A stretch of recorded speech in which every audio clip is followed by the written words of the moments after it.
E aí, senhoras e senhores, chegando pra gente falar mais uma vez de Eurocopa, e hoje a gente tem assunto, tá?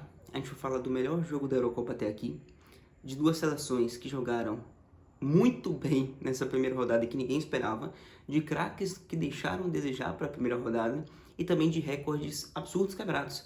Então, como a gente tem que falar de 5 jogos, vamos já começando com França 1-0 na Áustria. E a gente já começa a citar um dos jogadores que deixaram a desejar, que é obviamente o Kylian Mbappé.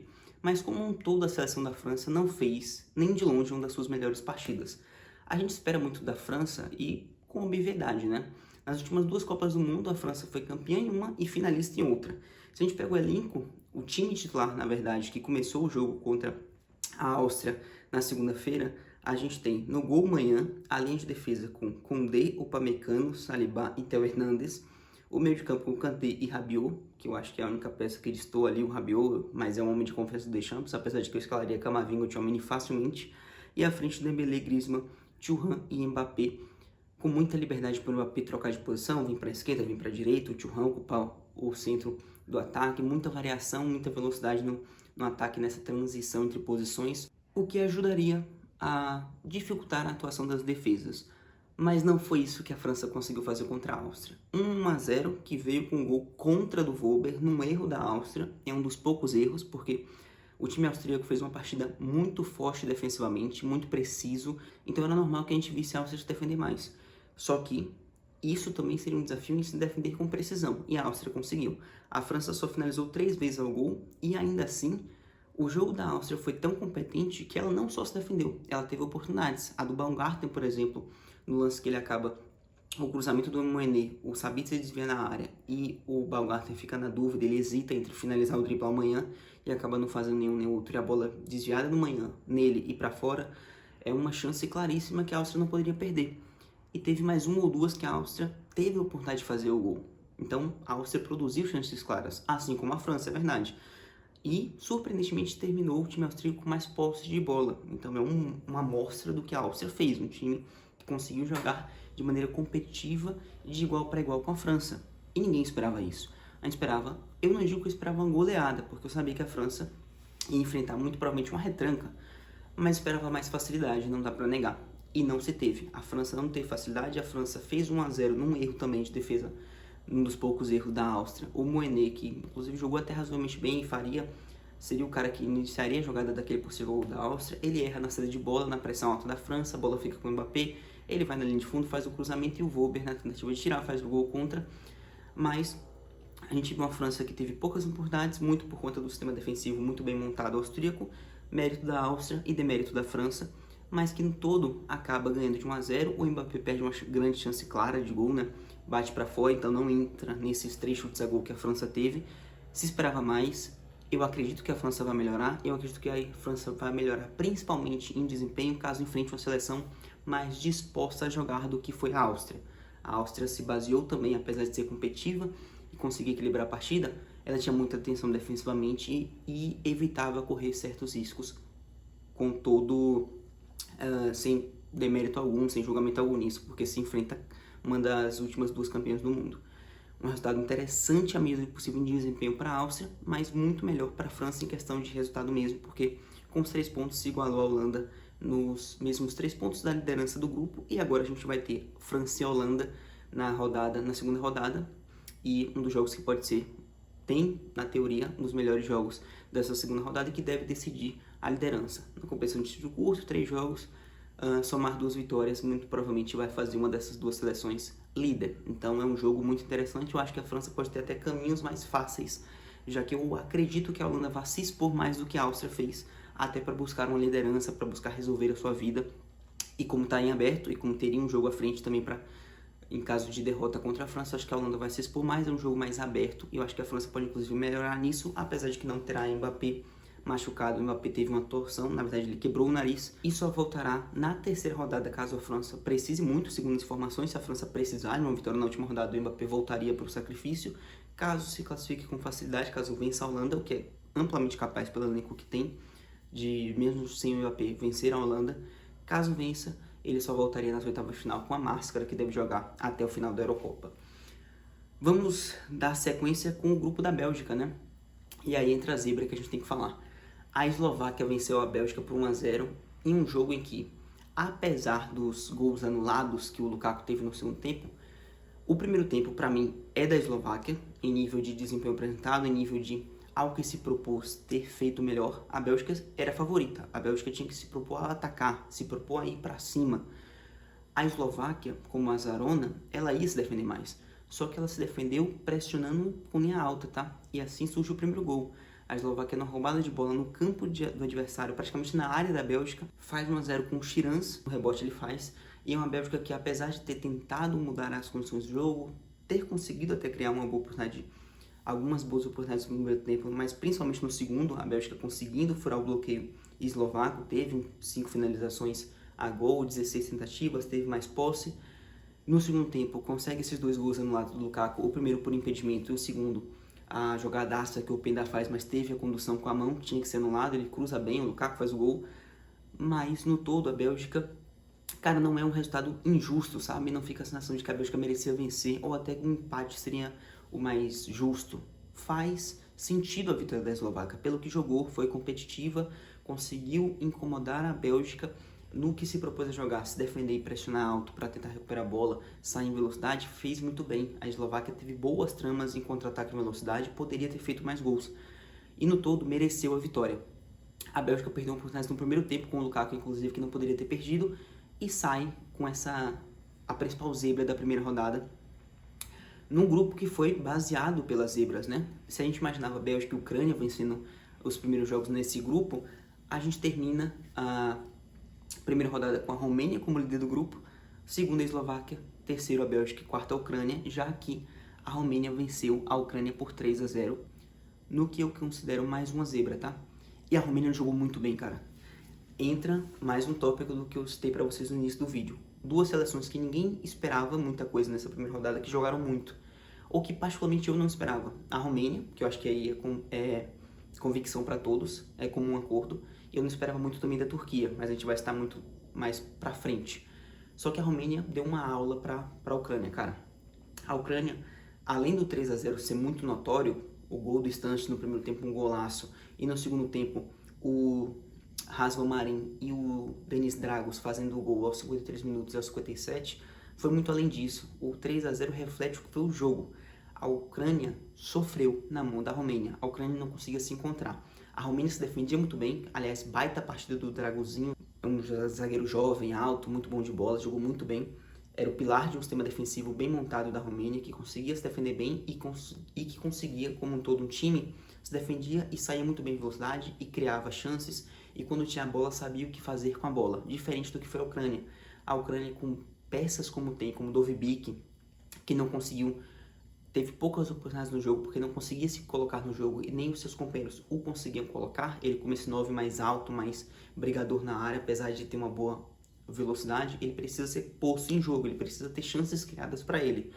E a Ucrânia não conseguia. O Tsigankov não conseguia ligar ele, o Malinovski não conseguia ligar ele, o Mudryk não conseguiu encontrar espaços no jogo. Um sistema muito bem montado romeno, que defendia bem e que saía em velocidade bem para atacar, e quando tinha bola incomodava, pressionava alto, criava chances. Foi um time que jogou um belíssimo futebol contra uma Ucrânia perdida, que se põe numa situação péssima, porque agora, para sonhar com a classificação, que precisa de 3 ou 4 pontos para se classificar como terceiro melhor, em alguma hipótese, ela precisa conquistar resultados positivos contra a Eslováquia, que foi muito competente contra a Bélgica, e contra a favorita do grupo Bélgica, que apesar da derrota contra a Eslováquia, não deixa de ser um adversário duro para uma perdida Ucrânia. Esse é um cenário de um grupo que foi dominado pelas zebras. Merecidamente, Eslováquia e Ucrânia mereceram essa liderança provisória depois da primeira rodada. E aí a gente fala do grupo F, um grupo que separa a magia dessa primeira rodada, né? Primeiro, a gente vai falar da Turquia, tá? Nessa ordem. A Turquia aqui termina como a líder desse grupo após a primeira rodada, depois da vitória por 3-1 contra a Geórgia, no melhor jogo da Eurocopa até aqui. E quem esperava isso, né? Um Turquia e Geórgia. A Turquia, quem viu meu vídeo de prévia da Eurocopa, que é um dos vídeos mais assistidos daqui do canal, inclusive, agradeço se você foi uma das pessoas que assistiu, viu que eu não confiava na Turquia. Eu, inclusive, torcia para que Portugal e Geórgia se classificassem, pela história da Geórgia, pelo que eu esperava, da esperança que eu tinha no bom futebol em algum momento apresentado pela Geórgia nas eliminatórias. E vi a Turquia, inclusive nos amistosos recentes antes da Eurocopa, bem perdida. Um time que tinha talento. A gente via ali Arda Güler, a gente via Çalhanoğlu, a gente via o Yazici, a gente viu o Aktürkoğlu, a gente via jogadores de qualidade ali. Porém, eu não esperava nem de longe o que a Turquia fez. Nem o que a Geórgia fez. Eu esperava que a Geórgia fosse apresentar um futebol interessante e competente. Mas o jogo que eles proporcionaram, desde o primeiro minuto, muito intenso, uma trocação que as duas proporcionaram, um 3-1 que começa com um golaço do Mert Müldür aos 25 minutos. A bola sobra na área, tirada pelo zagueiro georgiano. E, cara, o Müldür acerta uma finalização de primeira de fora da área que é de rara felicidade, tá? De rara técnica, inclusive. O cara fez um golaço. Mas nem seria o principal destaque do jogo, porque naquele momento já era um jogo bem trocado. A Turquia teve ali a primeira grande chance aos 9 minutos, mas a Geórgia respondeu que o Kvaratskhelia conseguia encontrar velocidade, transições de velocidade, conseguia se desvencilhar da marcação, um cara de muita habilidade. O Mikal Tadze já se desvencilhando, já encontrando alguns espaços. E um time muito competente, um time muito unido georgiano, que sabe que precisava fazer isso para conseguir, nem que sabe, um resultado positivo na estreia na Eurocopa, né? E teve o seu primeiro gol. Aos 32 minutos, Mikal Tadze fez história. Porque para um time que é estreante, cara, o primeiro gol já significa muita coisa. E foi numa belíssima jogada que o Mikal Tadze recebeu o cruzamento depois de uma drible, inclusive, que eu não vou me atrever a falar o nome do assistente. Não sei se foi o Kakbadze. É um quebra-cabeça o time georgiano, mas o Mikal Tadze finalizou com precisão e empatou o jogo e quase virou 3 minutos depois numa jogada absurda. A Geórgia joga futebol, senhores, com um bom posicionamento, com um toque passa, com os caras se achando e a bola chega para o Mikal Tadze finalizar de novo aos 35 e ele acaba finalizando para fora, mas era uma Geórgia que quase virou contra a Turquia em 2 minutos, em 3 minutos. E era um jogo muito intenso. E no segundo tempo, melhorou, cara. O que o Arda Güler faz, senhores, o Arda Güler é diferente. Aos 65 minutos, você percebe aquilo. A gente já via que o Arda Güler tinha muito talento. O que ele fez nessa temporada do Real Madrid, apesar dos poucos minutos, apesar dos poucos jogos que jogou como titular, a gente via isso já no Fenerbahçe, né? Os gols que ele fazia de fora da área, as cobranças de falta. Um cara que quebrou o recorde com o gol dele, com o golaço dele, ele quebrou o recorde do jogador estreante mais jovem a fazer um gol na Eurocopa. Um recorde que era de Cristiano Ronaldo. Em 2004, o Cristiano estreou na Eurocopa. E com 19 anos e 200 e poucos dias, ele fez o primeiro gol dele na Eurocopa, na sua estreia. E ontem, o Arda Güler, com 19 anos e 114 dias, quebrou esse recorde. E com um golaço. Além de ser histórico do ponto principal do recorde, né, do jogador mais jovem turco a ter feito um gol na história da Eurocopa, do estreante mais jovem a ter feito um gol na história da Eurocopa, ele faz um gol absurdo. Puxa para a perna esquerda e coloca no ângulo, onde quis. Lindo. Simples. E é o winning goal, né? É o gol que deixa a Turquia à frente, é o gol que a Geórgia ainda foi tentar buscar. Dos últimos 5, 7 minutos, a Geórgia deu muito trabalho para a Turquia. Ela ia para cima, ela conseguiu jogar desse escanteio, ela conseguiu botar uma bola na trave, nos acréscimos, se não me engano.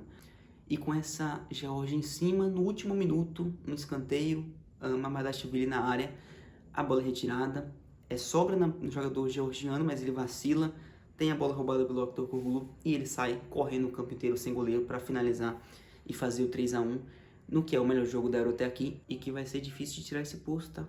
Porque os caras fizeram um jogo muito intenso, trocação pura, um jogaço de futebol de muita qualidade apresentado. E de quebra de recordes, né? Primeiro gol da Geórgia, a quebra do recorde do Arda Güler. E se a gente fala em recordes, a gente também pode citar Cristiano Ronaldo. Se tornou o jogador, o único na história, a jogar 6 edições de Eurocopa, só de entrar em campo contra a República Tcheca, para enfrentar um jogo difícil. E como diriam uns e outros por aí, Portugal teve dificuldade para penetrar a Tcheca, mas conseguiu. E conseguiu no segundo tempo. Deixando a piada infame de lado, no primeiro tempo Portugal dominou as ações, a República Tcheca instaurou uma retranca para se defender.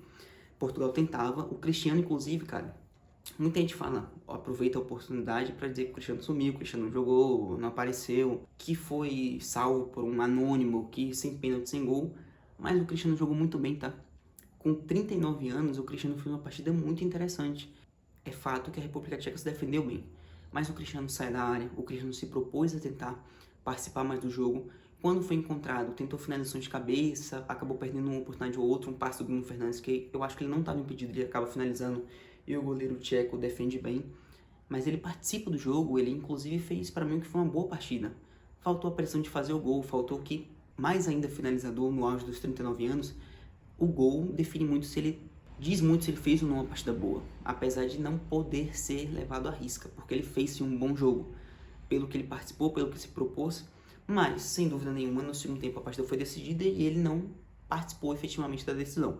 O Lucas Provode faz um gol, acha um gol para a República Tcheca, inclusive um belíssimo gol, uma finalização de fora da área, na primeira finalização, acho, da República Tcheca no gol, e dificultaria as coisas para Portugal, mas que felizmente 7 minutos depois conseguiu empatar o jogo com um gol contra do Ranatki, mas já era um Portugal mais desesperado, mais indo para cima, mais ofensivo e pressionando a República Tcheca, e a retranca acabou num gol contra o próprio patrimônio, né? E ainda assim foi para cima, foi ainda mais pressionar a República Tcheca. No fim, aos 86 minutos, inclusive, consegue um gol que foi anulado, já que vem o cruzamento, o Cristiano desvia, a bola vai na trave, ele estava um pouco à frente, o gol, a bola vai na trave, volta e o Diogo Jota desvia ela novamente para o gol, faria o gol do 2-1, mas foi anulado corretamente por impedimento, e aí vem o desespero da reta final, dos acréscimos, aonde, numa sobra de bola, o Francisco Conceição consegue fazer o gol da vitória do 2-1, um gol super importante para Portugal, que mantém a seleção portuguesa com esse favoritismo, correspondendo ao favoritismo, pelo menos na vitória. O desempenho sim fica um pouco abaixo, mas Portugal fica em segundo, atrás da Turquia, que é líder com 3 pontos, Portugal em segundo com 3 pontos, a Geórgia fica em terceiro, perdão, a República Tcheca fica em terceiro e a Geórgia em quarto, buscando um milagre, ao time georgiano na estreia, Portugal buscando na próxima rodada, tem Portugal e Turquia, o jogo entre as duas principais seleções, as mais fortes seleções desse grupo, no papel, e a que se mostraram também na prática, apesar de que eu não esperava isso da Turquia, como já foi dito, mas é um jogo que deve decidir quem vai ser o líder desse grupo. Aguardemos, tem muita Eurocopa pela frente, mas uma reta final de primeira rodada extremamente interessante para essa Eurocopa. No mais, vamos ficando por aqui. Nesse momento já deve estar jogando, inclusive, Croácia e Albânia. Eu acho que o vídeo está saindo às 11 da manhã, já teve o primeiro tempo de Croácia e Albânia. Mais tarde ou amanhã a gente tem o vídeo sobre os jogos desse início de segunda rodada. Conto com a presença de vocês, valeu, tamo junto, muito obrigado por assistir, até o próximo, tchau.